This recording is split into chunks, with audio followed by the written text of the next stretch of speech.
Bom, galera, vamos polemizar um pouquinho. Hoje vou trazer um artigo científico, né? Uma discussão de um artigo científico, como eu faço toda semana, mas de um tema que eu tenho certeza que não é todo mundo que vai concordar.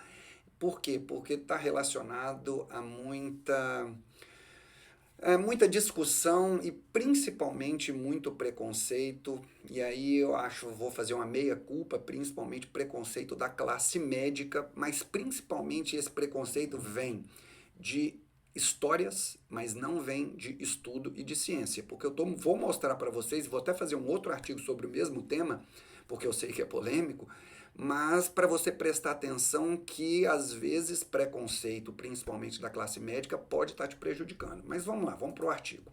O que eu vou falar hoje?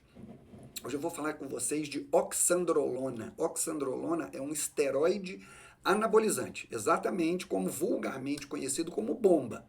Mas eu vou conversar com vocês sobre será que é efetivo ou é seguro a gente usar essa oxandrolona em condições clínicas? Vamos falar sobre isso, tá? Aqui é como você pode achar o artigo na internet, mas eu vou colocar o link aqui embaixo e aí você acha de forma mais tranquila, só clicar no link, fica mais fácil para quem quiser ler esse artigo de uma forma completa.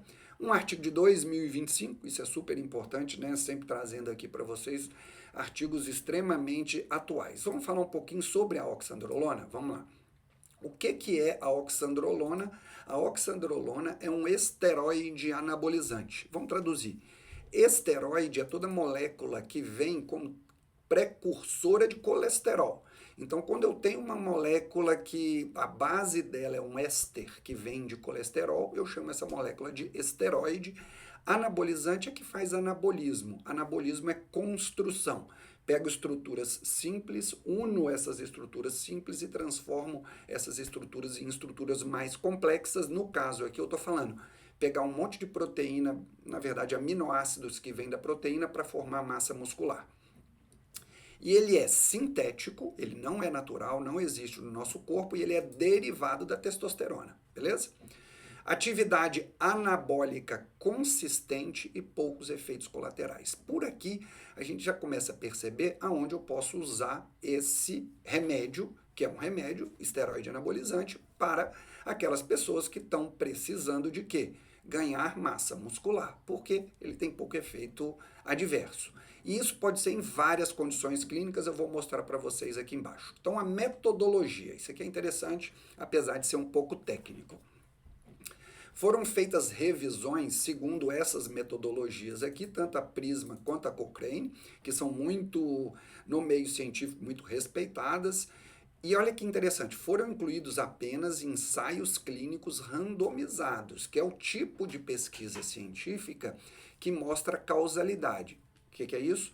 Quando eu vou fazer uma intervenção aqui, no caso, eu vou te dar a oxandrolona e vou fazer isso com um grupo e um grupo eu não vou fazer isso, que é o grupo controle. Lá no final do estudo eu posso falar, não, realmente, o que aconteceu com esses dois grupos, o que aconteceu com o grupo da oxandrolona foi por causa da oxandrolona. É muito interessante esse tipo de trabalho para essa função específica. As doses variaram de 1,25 miligramas a 80 miligramas. Por quê? Por causa disso aqui, ó, que a gente teve um público de criança, adolescente e adulto. Então, por criança, a gente dá uma dose menor, porque é diretamente relacionada ao peso. E olha aqui, 24 estudos, ensaios clínicos randomizados. E tem gente que fala que não tem respaldo científico para a gente usar esse tipo de medicação. E incluíram nesses exames 1.905 pacientes. Certo? Continuamos aqui. Criança, variou de 6 a 90 anos. E quais foram as condições clínicas que foram utilizadas a oxandrolona nesses pacientes? Isso é bem interessante. Ó, em síndrome de Turner, que é um tipo de síndrome que relacionado aos cromossomas sexuais, Klinefelter também. A gente tem distrofia de Duchenne, né? Pacientes, aqui, desculpa, nessa coluna da esquerda, só crianças. Então, Turner, Klinefelter, Duchenne e pacientes com queimaduras. E na coluna da direita, a gente tem quando que foi utilizado principalmente em adultos. Então, pacientes com HIV, existe dentro da síndrome do HIV uma condição clínica que ele perde muito músculo. Pacientes com queimadura, agora olha esse aqui, ó, alcoólatras, pacientes com alcoolismo, hepatite, trauma, obesidade, perda de massa muscular e em pacientes com miosite idosos. Então, vocês veem que a gente usou, nesse estudo, foram utilizados tanto em crianças quanto em adultos e das mais variadas patologias possíveis. Quais foram as doses e administração? 0,01 miligrama por quilograma, principalmente para crianças, até 80 miligramas por dia. Eu já te falo, é uma dose bem alta, 80 miligramas. Nos estudos variou entre 4 semanas e 5 anos de utilização. Então presta atenção, tiveram estudos em que os pacientes usaram oxandrolona por 5 anos e foram acompanhados. As doses mais comuns variaram entre 5 e 20 miligramas, aí a gente começa a chegar dentro de um padrão de normalidade.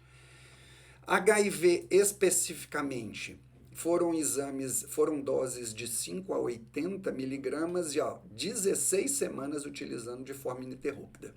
Grande melhora na composição corporal e bem-estar desses pacientes que, pela própria patologia, perdem músculo. Tiveram alguns efeitos colaterais, sempre leves e reversíveis.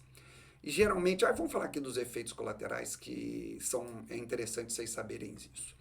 Os efeitos colaterais podem se dar pequenas alterações de enzimas hepáticas, que isso a gente acompanha de forma bem tranquila através de exame laboratorial de sangue comum. Queixas musculoesqueléticas, né? Alguns quadros de infecção. Agora, o mais importante disso tudo, efeito dose dependente. O que significa? Se eu te dou uma dose de oxandrolona, vou dar um exemplo aqui, 20 miligramas por dia, e você começa a ter efeito colateral leve, tipo, mulher começa a crescer um pouco de pelo, ou começa a ficar com a pele oleosa e espinha. Esses efeitos são dose dependentes, então eu posso diminuir a dose dessa medicação, por exemplo, de 20 para 10 ou de 10 para 5 miligramas, você ainda continuar com um pouco do benefício e diminuir quase totalmente o efeito colateral. Então, resumindo, qual foi a conclusão desse artigo em específico? É muito eficaz na melhora de composição corporal. O que é a melhora de composição corporal? Perda de gordura, ganho de massa muscular. Ou um, ou outro, ou os dois, né, que é o melhor. E principalmente também melhora na força muscular. Perfil de segurança altamente aceitável. E o monitoramento hepático, daquelas enzimas que eu te falei que a gente colhe no sangue, deve ser feito para a gente avaliar caso tenha algum efeito colateral. Beleza? Isso aqui foi o artigo. Agora vamos terminar o artigo e eu vou dar a minha opinião pessoal. Infelizmente, muitos médicos, por não estudarem ou por terem um preconceito enraizado desde a faculdade, acabam abominando algumas medicações, entre elas esteroides anabolizantes.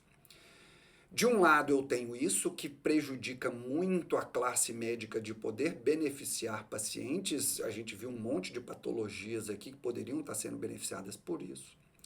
De um outro lado, dá para entender o porquê desse preconceito, porque muitas pessoas utilizam a oxandrolona e outros esteroides anabolizantes única e exclusivamente para efeitos estéticos, não acompanhado por médico, comprando em mercado negro e não fazendo os controles adequados. Então, de um lado, na minha opinião, tá, gente? Eu tenho médicos que são preconceituosos e deixam de aproveitar esses benefícios. Do outro lado, eu acho que tem pessoas exagerando e sofrendo riscos por conta disso. Agora, entre esses dois opostos, existe um grande caminho do meio que pode beneficiar muitos pacientes, tá? Sou contra o uso na questão estética, pela legislação a gente não pode, né? Então, agora, onde eu uso muito esse tipo de medicação? Principalmente para pacientes idosos. Paciente, e aí eu não estou falando de paciente que tem alguma doença específica com indicação clínica, tá? Estou falando isso principalmente para pacientes idosos que se beneficiariam muito de ganhar 2 quilos de massa muscular num ano. Isso traria uma liberdade e uma qualidade de vida muito significativa para eles, mas lembrem-se, isso é minha opinião pessoal, não é do artigo. Caso você tenha gostado do que a gente discutiu aqui, dá um like. Caso você ache que mais pessoas se beneficiariam por estas informações, encaminhe para ele que você vai ajudar muito isso aqui a divulgar informações com respaldo científico. Tá bom, gente? Até a próxima, toda semana trazendo artigos novos aqui para vocês.